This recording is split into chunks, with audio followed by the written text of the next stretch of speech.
सबसे पहले तो जो ज्यादातर कैंडिडेट्स मिस्टेक करते हैं कि सिर्फ प्री की ही प्रिपेयर करते हैं स्टार्टिंग में, मेंस को वो लोग बहुत बाद में स्टार्ट करते हैं। मुझे ऐसा लगता है स्टार्टिंग से ही प्री एंड मेंस दोनों का प्रिपेयर करना चाहिए ताकि मेंस एकदम जाकर के बर्डन ना हो।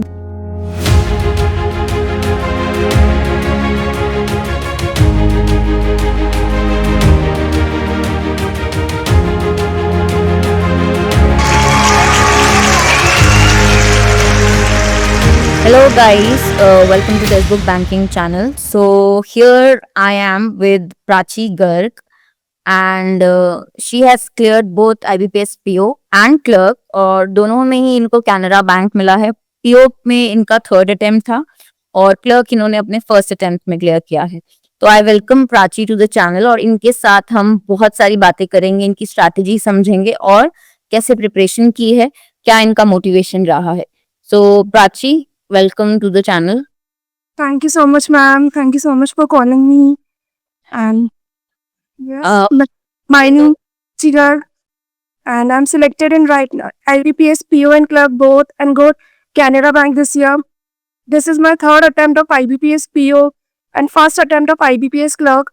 Last year में बहुत few margin से ही रह गई थी IBPS PO, SBI PO, and इस साल RRB PO में भी.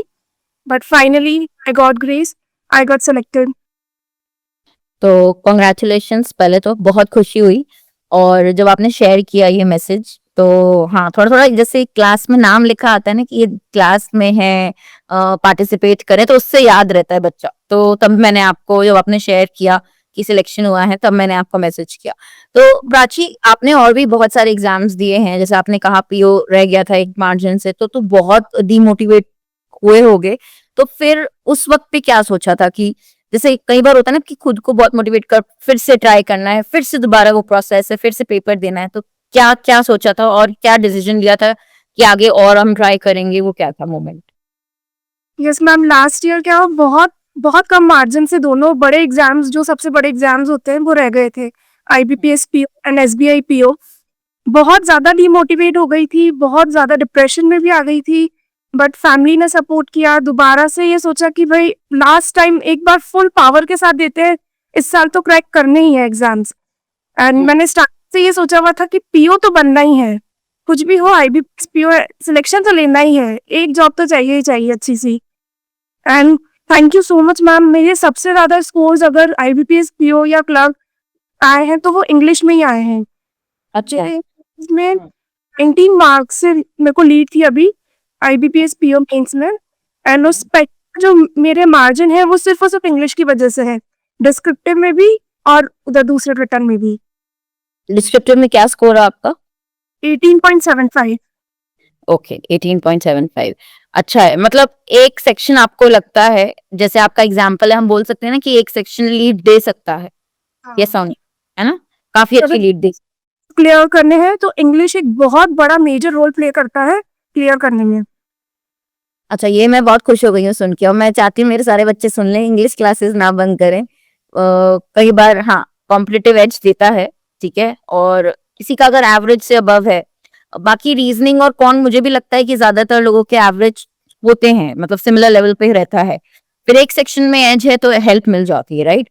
ओके, तो एक्चुअली नोटिस किया था एग्जाम्स देते हुए एक पूरी ये जो जर्नी में, मैम रीजनिंग एंड क्वांट में अपन कह नहीं सकते कि पेपर कितना लेवल आएगा, कितना टिपिकल होगा, कितना इजी होगा। कभी किसी सब्जेक्ट का पेपर इजी हो जाता है तो बहुत ज्यादा टिपिकल हो जाता है। इंग्लिश में डुएबल होती है, अगर आपको एक एज है, अबव एवरेज हो तो ऑलवेज भी डुएबल। एंड GA तो इज ऑलवेज अनप्रेडिक्टेबल, GA में तो कुछ प्रिडिक्ट कर ही नहीं सकते हो। अगर इंग्लिश है तो ऑफकोर्स पेपर क्लियर हो सकते हैं। हाँ, ट्रू ट्रू।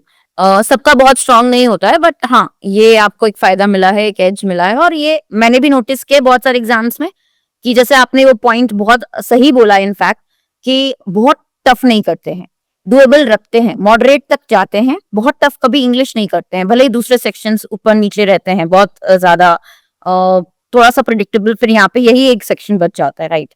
ट्रू। अच्छा, अब मैं आपको ये पूछना चाहती हूँ कि इंटरव्यू एक्सपीरियंस कैसा रहा पैनल मेंबर्स के सामने? क्या क्या एक्सपीरियंस था? लग रहा था कि इंटरव्यू से बाहर आके पीओ का जब इंटरव्यू दिया कि हाँ चांसेस हैं, ऐसा? यस मैम, मेरा इंटरव्यू काफ़ी अच्छा रहा, मेरा एक्सपीरियंस बहुत अच्छा रहा था एंड इवन 1-2 पैनल मेंबर ने तो मुझे अप्रिशिएट भी किया था ड्यूरिंग द इंटरव्यू। लाइक वो दे आप उन्होंने बोला मेरे सामने कि बहुत अच्छा इंटरव्यू, बहुत अच्छे आंसर्स थे इसके, तो मुझे लगा कि हाँ, इस बार चांसेस है पूरे। और कितनी देर का चला था आपका इंटरव्यू? Around 10 to 12 minutes. काफी अच्छा टाइम दिया है आपके इंटरव्यू ने। और जीए स्पेसिफिक थे, क्वेश्चंस की रेंज क्या थी? मैम बैंकिंग अवेयरनेस से थे मोस्टली एंड मेरे एरिया से, बैकग्राउंड से, थोड़ा से भी रिलेटेड थे, लाइक बजट से रिलेटेड कुछ क्वेश्चंस थे। हाँ जी, ओके। और मुझे ये बताओ कि जैसे आपका, मैं अगर टोटल इयर्स लेके चलूं, कब से कितने साल हो गए होंगे बैंक प्रिपरेशन करते करते अभी तक? Ma'am 2.5 years. 2.5 इयर्स। आपको लगता है ये नॉर्मल, इतना कंपटीशन को देख के इतना टाइम लग जाता है कैंडिडेट को? 2 इयर्स, 2.5 इयर्स? मैम काफ़ी नॉर्मल है बट आई थिंक कैंडिडेट पे भी डिपेंड करता है। बहुत सारे कैंडिडेट्स की किसी किसी सब्जेक्ट में बहुत ज़्यादा एज होती है तो वो इजीली फर्स्ट अटेम्प्ट में भी क्लियर कर लेते हैं। मेरे साथ नहीं था शायद, तो इसलिए मुझे टाइम ज़्यादा लगा। हाँ, अच्छा ठीक है, मैं कम नहीं बोलूंगी 2.5 years, but I am happy कि अब फाइनली हुआ है। इस पूरे ड्यूरेशन में आपका मोटिवेशन फैक्टर क्या रहा प्राची? मैम मेरा सबसे बड़ा मोटिवेशन तो ऑफ कोर्स मेरी फैमिली थी, सबसे ज़्यादा ही उन लोगों ने मोटिवेट किया। आप लोग टीचर, आप लोग हमेशा जब भी रिजल्ट खराब आता था तो आप लोग यही बोलते थे कि बिल्कुल भी डिप्रेस मत हो, स्पेशली यू कि आप वापस से आगे बढ़ते जाओ, ऑफ कोर्स सिलेक्शन होगा। तो ये आपको हमेशा मोटिवेट करता है, राइट? ओके। बट क्या स्केड्यूल था? टाइट स्केड्यूल था ये इतने साल, मतलब पूरा पूरा दिन 8 घंटे पढ़ना, 9 घंटे पढ़ना, ऐसा रहता था टाइट स्केड्यूल पूरा? हाँ मैम, मैं पूरा ट्राई करती थी कि एक भी दिन ऐसा ना हो कि मैं किसी दिन ना पढ़ पाऊँ। मेरा ये रहता था कि हो सकता है किसी दिन हम लोग बहुत लो फील कर रहे हैं या किसी दिन तबीयत ठीक नहीं है, कुछ ही बात है, बट मैं ट्राई करती थी कम से कम एक मॉक दूँ, कुछ डीआई सॉल्व करूँ, कुछ पजल सॉल्व करूँ, तो वो मेरा हमेशा कंसर्न रहता था। हाँ, ये मतलब कि किसी, ये गाइस ये नोट करने वाली बात है कि किसी एक दिन भी ऐसा ना जाए कि मैं अपने गोल के लिए कुछ ना करूँ। मतलब कुछ ना कुछ, भले ही चलो बीमार भी है तो चलो एक माप थोड़ा-सा कैसे भी दे दिया या कुछ तो कर लिया सॉल्व।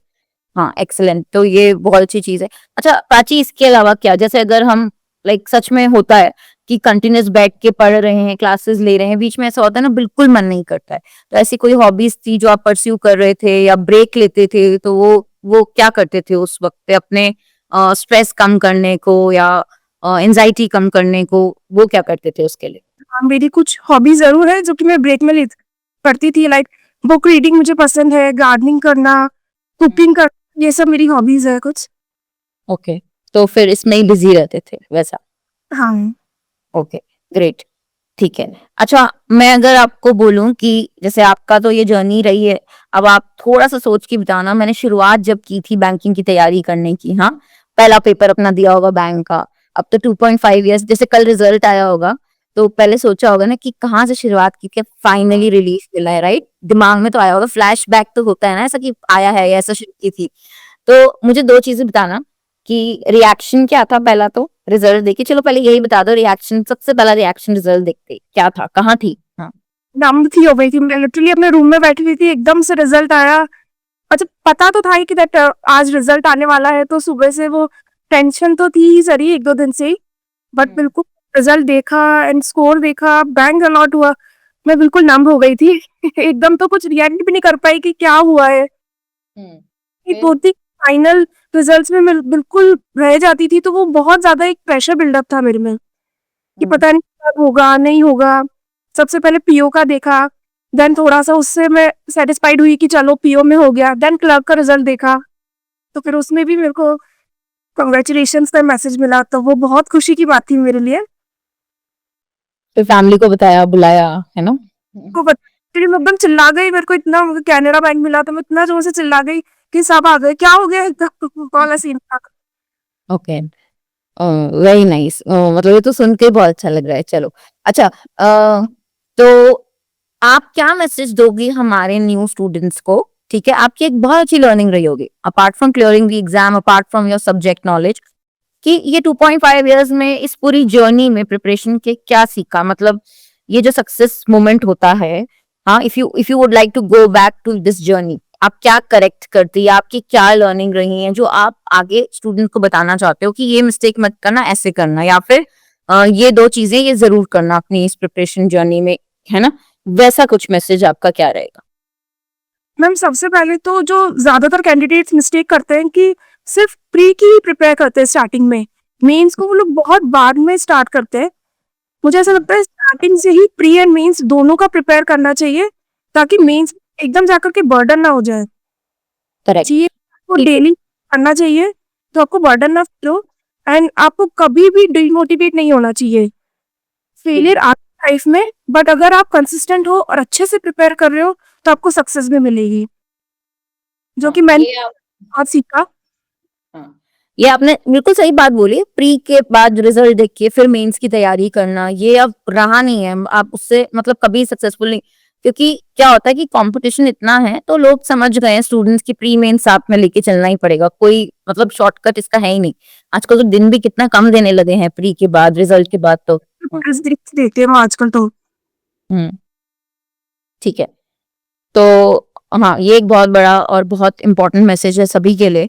और और ये बताओ आगे क्या है गोल, नेक्स्ट व्हाट? ओ प्राची। मैम फिंगर्स क्रॉस, मुझे आरबीआई ग्रेड भी क्रैक करना है, मेरा ये बहुत मन है कि अब RBI. Grade B. Yes ma'am. आ जाओ फिर शुरू करें तैयारी, हम तो कराते हैं ग्रेड बी की तैयारी, है ना? तो मैं इसमें भी खैर हम लोग करेंगे, आगे मेहनत करेंगे। इनफैक्ट हम लोग तो हेल्प भी करेंगे आपकी ग्रेड बी के लिए। तो टेक्स्ट बुक की तो बढ़िया सी टीम भी है। और ग्रेड बी क्यों सोचा, कोई रीजन होगा? मैम जब मैंने बैंकिंग स्टार्ट की थी तो सबसे पहले जो बैंकिंग के एग्जाम्स आते हैं दैट पीओ एंड क्लर्क, तो जब इसके बाद और पढ़ते गए तो सबसे बड़ा एग्जाम जो पता चला वो था आरबीआई ग्रेड बी का। Grade B is like the huge huge, मतलब मेरे लिए तो बहुत बड़ा जॉब है RBI grade B. Of course regulatory body एक बहुत बैलेंस लाइफ प्रोवाइड करती है, जो कि आजकल बैंकिंग इतना ज्यादा नहीं प्रोवाइड कर पाती। सैलरी भी बहुत ज्यादा डिफरेंस है दोनों में, एंड इट यस, गो मेरे इंसान। वर्क्स अच्छे हैं, प्लस ये जो आपने बात बोली ना वर्क लाइफ बैलेंस वाली, ये मैं काफी स्टूडेंट्स को बोलती भी हूँ। If you think you have the potential, you are capable of, definitely go for it, like the work life balance and of course the benefits. हाँ, तो ग्रेड भी सुन के मतलब मजा आ जाता है ऐसा। बट आई रियली विश कि आप आगे भी इसको कंटिन्यू करें और इसे जोश के साथ प्रिपरेशन करें। और ये तो काफी अच्छा हुआ। मतलब जब ऐसे होता है ना प्राची, किसी स्टूडेंट का इतने सालों बाद निकलता है, तो मुझे मतलब बहुत फील होता है कि यार अब तो चलो थैंक यू यार, डिजर्विंग था, अब मिल गया बस। मतलब वो मुझे रिलीफ खुद ही फील होता है, जैसे मेरा ही हो गया कि इतने साल का gap. But I am so happy for you, very happy for you. और अच्छा, प्राची को मैं ऐसे देखती थी कि इंग्लिश क्लास में आता था इसका नाम, की पार्टिसिपेट बहुत करती थी ना, यूट्यूब पे भी प्रैक्टिस करती थी, और तभी नाम याद रहते हैं, है ना? तो हाँ, वो इसीलिए मुझे ऐसा याद था। तो I am really happy for you. अच्छा, ऐसा कोई मोमेंट तो नहीं आया था पूरी जर्नी में कि अब गिव अप करना है, नहीं करना बैंकिंग, या मैंने प्लान बी मैं सोचती हूँ, बाय चांस ये नहीं हुआ तो प्लान बी प्राइवेट सेक्टर में या कहीं और, ऐसा ऐसा कुछ सोचा था, बीच में हुआ था कभी? ऐसा हुआ था लास्ट ईयर, जब मैंने बताया कि मेरे रिजल्ट आए थे दोनों और मैं बहुत कम मार्जिन से रह गई थी, तो ऐसा लगा बस बिल्कुल लाइफ खत्म हो चुकी है, बहुत ज्यादा डिप्रेशन हो गया था कि अब प्राइवेट सेक्टर में कुछ मैं करती हूँ, यहाँ से नहीं हो पाएगा मुझसे अब क्रैक। बट देन फिर घर वालों ने मोटिवेट किया कि इतना क्लोज आने के बाद अगर छोड़ दोगे तो वो बहुत ज्यादा ड्रॉबैक हो जाएगा। खुद ने भी थोड़ा सोचा एंड देन वापस रीस्टार्ट किया। हाँ, मतलब एक फैमिली बहुत आपका सपोर्टिव थी, और वो एक फैक्टर बहुत ऐड करता है। Very true, that is excellent, that is like, मतलब we should be thankful for that, कि हाँ एटलीस्ट कोई होता है ना, सपोर्ट सिस्टम होना चाहिए। और वो आपके केस में आपकी फैमिली रही है, विच इज एक्सीलेंट। ओके, तो ठीक है प्राची, बहुत अच्छा लगा आपसे बात करके। पहले तो thank you so much for giving time to us, right? And very happy कि आपने याद भी रखा और मैसेज भी किया। मैं देख के बहुत खुश हुई थी कि चलो बताया भी, अपनी टीचर को बता दिया कि हाँ मैम हुआ है ऐसे। आई वाज वेरी हैप्पी, और आज टाइम दिया उसके लिए भी thank you so much. Definitely आपको बहुत सारी विशेष आगे आपके प्लान के लिए, गोल के लिए, एंड फिंगर्स क्रॉस बहुत अच्छे से बहुत जल्दी से आप वो भी अचीव कर लो। और हमारे स्टूडेंट्स के साथ अपना ये स्ट्रैटेजी शेयर करने के लिए thank you. I am very sure कि बहुत सारी लर्निंग्स स्टूडेंट्स को भी होगी आपकी बात सुन के। और बाकी स्टूडेंट्स को मैं ये बोलूंगी, जो भी प्राची से डायरेक्टली भी पूछना है, आप कमेंट सेक्शन में लिख दो, Prachi will definitely reply back. तो कमेंट सेक्शन में आपको इनसे जो भी पूछना है, इनकी कोई पर्टिकुलर स्ट्रैटेजी पूछनी है, वो भी आप लिख सकते हो सेक्शन वाइज, ठीक है। वो डेफिनेटली आप पूछ सकते हो। तो Prachi, thank you so much. Thank you so much, thank you. Okay.